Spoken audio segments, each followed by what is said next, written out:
The sun was sinking low over the dust-choked plains when Caleb Morrow guided his tired horse toward the abandoned stretch of land.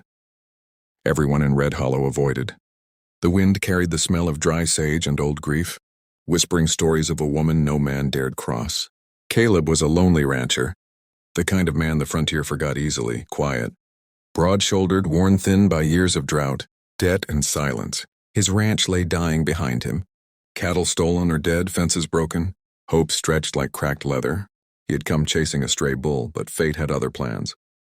The land changed as he rode deeper. Trees grew taller, shadows thicker, and then he saw it.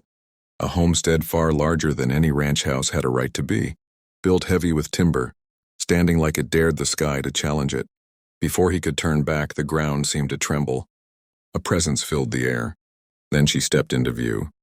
She was enormous, towering over him, broad and powerful, dressed in dark, widow's clothes that clung to a frame carved by hardship and strength.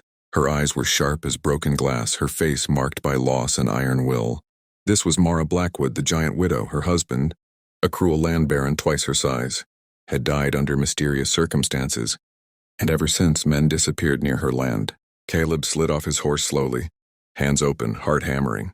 He tried to speak, but she raised one finger, silencing him with ease. Her voice came low and commanding, vibrating in his chest like thunder. "I want you now. Don't move." The words weren't spoken with desire alone, but with authority, the kind that left no room for refusal. Caleb froze, every instinct screaming danger, yet something deeper rooted him in place. He saw pain behind her eyes, loneliness as vast as the plains themselves. She circled him like a storm, deciding where to strike, questioning him without words, measuring his strength not just of body but of spirit. Around them the wind stilled, the world holding its breath. She spoke of men who came with guns and greed, of how she buried them herself, of nights spent alone in a house built for two but echoing with one heartbeat. Caleb listened, because listening was all he had ever been good at. And in that silence something shifted. She saw he wasn't like the others, no hunger for land, no threat in his eyes. Just a man worn down, standing because he had nowhere left to fall.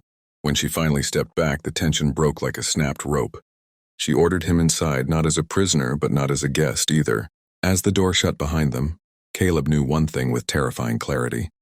His life had just crossed a line it could never uncross. If this story already has you hooked, don't forget to subscribe to the channel, because the Wild West holds many more stories like this, raw, dangerous, and unforgettable. Night fell heavy over Blackwood land, wrapping the massive house in shadows and firelight. Caleb sat at a table built like it expected giants, the wood scarred by years of use and anger. Mara moved through the room with a quiet power, every step controlled, every glance sharp. She poured him coffee with hands that looked capable of snapping bone, yet trembled just slightly when she thought he wasn't looking. She spoke then, not in commands but in truths. She told him how the world had decided what she was the moment. They saw her size and strength. Men feared her, challenged her, or tried to own her.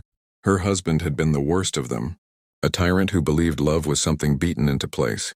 When he died, she had buried him in the woman she once was on the same day. Caleb listened again, his voice small but steady when he finally spoke. He told her about empty mornings, about talking to animals because people never stayed, about how loneliness could be louder than gunfire.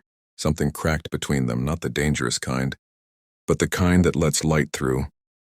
Mara studied him, searching for lies, for weakness disguised as kindness. She found neither. Outside coyotes howled, and the old house groaned like it remembered every sin committed within its walls. Mara stood towering over him once more, but this time her voice softened, though the command remained. "Stay," she said. "Not because I order you, because you choose to." Caleb chose. Days passed. He worked the land beside her, repairing fences no one else dared approach, sharing meals that slowly grew warmer, quieter. The townsfolk watched from afar, waiting for blood that never came. Instead, life returned to the land. Grass grew. Horses calmed. The giant widow smiled, just barely but enough to change the sky. Yet danger never sleeps in the wild. West men who wanted Mara's land came, riding with rifles and numbers, thinking fear ruled her. They found Caleb standing beside her, not hiding behind her shadow but sharing it. The confrontation was brief and brutal. When the dust settled, the message was clear. This land was no longer haunted by a widow's rage, but protected by a bond forged in honesty and survival. As dawn broke, Mara stood on the porch, Caleb beside her, both marked by scars old and new. She looked down at him and spoke words softer than the first command, but far more powerful. "Don't move," she said with a rare smile. "Not from here. Not from me." And Caleb didn't. Because sometimes the Wild West doesn't tame people, it reveals them. If you enjoyed this powerful tale of strength, loneliness, and unexpected connection, make sure to subscribe to the channel and turn on notifications. More unforgettable Wild West stories are waiting for you, and you won't want to miss what rides in next.